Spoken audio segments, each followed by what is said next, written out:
A year ago, I decided to switch from Nikon, having shot Nikon for half of my life, over to the Sony a7c series of cameras. Now, I did buy both of them, the CR and the C2, and in this video, I'm going to do a whole year roundup showing you my experiences with it, and believe me, I've shot pretty much everything on it to show you why this is an awesome camera. And make sure you stick around in this video because I am actually going to talk about the things I didn't necessarily like about it to give you guys a fair rounded review. So I think it's important to explain why I decided to go with this system over my previous system. And there was nothing wrong with Nikon, and it was a great system, shot it half of my life. But my needs as a creator changed. So eventually I ended up going from just doing photo to doing video as well on a sort of hybrid system. Now, Nikon at the time weren't particularly great for that, in my opinion. Of course, you still get 4K video on a Nikon system, but I needed something that was great and flexible at doing both. But going down to something smaller was a lot better for me because basically I'm a weakling, and that's the absolute truth. So carrying two big heavy cameras around for me can be a little bit of a struggle. So having something lighter and portable was an absolute must. But also being able to use this camera in the most easiest way. So you have a photo and a video switch on here, so you can just go from video straight back to photo, and the camera retains the settings for each one inside the body. So that made life a lot easier. Plus it was understanding things like microphones and all the other gadgets and gizmos that you come along with video. So having something small and portable and easy to use, but also extremely powerful, was a very, very, very handy thing to do. And obviously working in social media, that's a great asset. So the cons about this camera, now there are a few unfortunately for me, but they're not necessarily deal breaking, and they were not necessarily a reason to not buy into this system. So the number one thing is one card slot only. I feel like what Nikon did really well with their ZF was put a micro SD slot in there as an additional backup.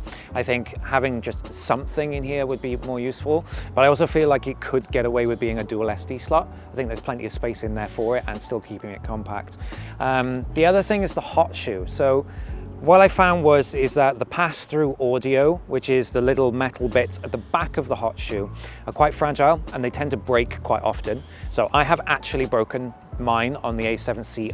I haven't done it on the C2, and that's purely because when I put a flash gun into here and when it locks in, those the bottom part of the hot shoe for the flash gun actually rubs against the metal parts inside the hot shoe, so you end up getting a broken hot shoe, which is quite expensive to replace if you need to, but that doesn't stop you plugging 3.5mm into the side of the camera and using a microphone that way, which is the way that most people would do it. So it's not necessarily a deal breaker, and I can still create audio and I can still do everything I need to do. The other slight thing, and this is going to sound like a contradiction whilst it's raining, because I believe in honest truth, is that even though it's compact, sometimes it's a little too compact. So if you're putting big lenses on here, which is something that me and Stuart tend to do quite a lot, sometimes it can feel a little bit front heavy, but that's just down to ergonomics more than anything else. So I wouldn't say that's a deal breaker, but there are a few things to watch out for and just to be conscious of when you're buying a system like this. Yeah. So the things I love about this system, so I actually went for the a7cr and the C2, so I have the luxury of being able to tell you about both. The CR is an a7R5 sensor, so spec for spec, it is the same thing. There's no real difference in terms of image quality, so you get a 61 megapixel sensor in a small compact body like this. Now, I've shot weddings with this camera, and I've shot portraits and everything that you would need to do in order to really enjoy the luxury of those 60 megapixels, and this camera absolutely smashes it every single time. I have no problem with this camera in terms of its capability of creating awesome imagery and content. The focusing, it introduces an AI focusing system, which is an upgrade from the a7R5. That's not to say the R5 is worse, they're both amazing, but you do get the feeling that this camera sort of learns in some way how you photograph. So when I first had it, it struggled a little bit to lock onto the eye and the face and the body, and then gradually as I kept shooting portraits, it's got more intuitive and better. Whether that's just how I shot stuff or whether that's the camera actually learning, I don't know, but that intuitive AI system is way better than any focusing system I think I've ever used on any camera ever. So in terms of that, this camera is amazing. It covers all the content that I need it to. It does absolutely everything possible that I would ever work on really, really well.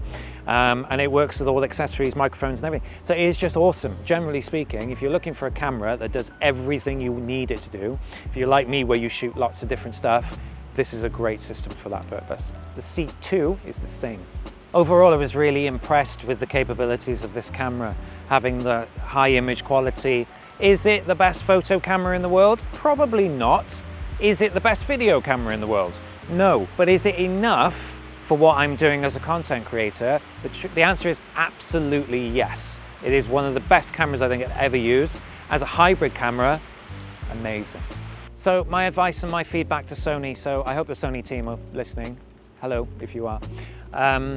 I personally think this could really benefit from an additional card slot. Now, you're probably thinking, well, why don't you just get the a7R5 and have all the same specs with 2 card slots? But it's the compact form factor. That's the #1 thing that made me buy this over an a7R5. Now, the Nikon ZF is a full frame camera that incorporates a micro SD card slot into the battery section of the camera. So is that a possibility that you could do? I think it's possible. So that would be a nice introduction, or make it dual SD. Take another thing out and put the SD in there. I make more use out of that than anything else, especially when I'm shooting a wedding with this, because it's more than capable of that. Having that additional card slot is an absolute no-brainer. The other thing I will say is that they do need to improve on the hot shoes. I'll be honest with you, it's great that they've introduced this audio through the hot shoe, but it needs refinement. It's easy to damage, easy to break, and we always lose those covers. So just telling people to put the cover on their hot shoe is an excuse as far as I'm concerned. So that needs to be addressed. But other than that, there isn't much else feedback. I want to see an a7cr2. I do want to see that, and an a7c3 would be awesome. Because I think these cameras have been way more popular than were ever expected when they came out. They look like just a B camera to an a7R5 and an R4. Actually, people have loved these cameras, so yeah. So to conclude, this system is amazing. Absolutely love it. Would recommend it to anybody. Myself and Stuart use it. So if that's enough of an incentive for you to buy it, great, because that's what we hope. But to be honest with you, if you are thinking of switching, you are looking at upgrading to a different system, whether it be Nikon to Canon, or Canon to Sony, or Sony to Fuji, or Pentax to Olympus, whatever it is, just consider the factors of what is it that you need as a creator, and does the camera deliver that for you?